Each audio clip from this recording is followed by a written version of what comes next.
যেই বেটা আমার রবের জন্য সালাত আদায় করবে না, ওই বেটা মৃত্যুবরণ করলে ওই বেটার জন্য আমরা সালাত আদায় করব ইনশাআল্লাহ। বুকে পাটা রাখেন, ভয় পেন না রবের। আপনি বান্দা কার? কথা বলে, আপনি বান্দা কার?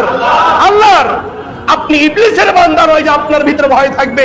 আপনার সৃষ্টিকর্তা হচ্ছে আল্লাহ।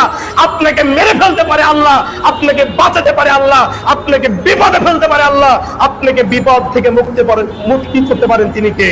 আল্লাহ। তাহলে ভয় করবে সর্বক্ষণের জন্য কাকে? পৃথিবীর কোনো মানুষকে ভয় করা যাবে?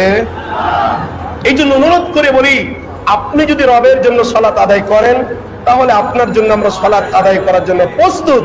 আপনি যদি সৃষ্টিকর্তার জন্য সালাত আদায় না করেন, আপনি মৃত্যুবরণ করলে আপনার জানাজাতে আমরা অংশগ্রহণ করব না।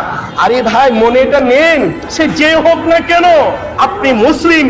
রব আপনাকে সৃষ্টি করেছে, ভয় লাগে না? রব আপনাকে সৃষ্টি করেছে। রবের যে ব্যক্তি সালাত আদায় করে তার সাথে আমাদের সম্পর্ক কি? কিসের সম্পর্ক তার সাথে আমাদের?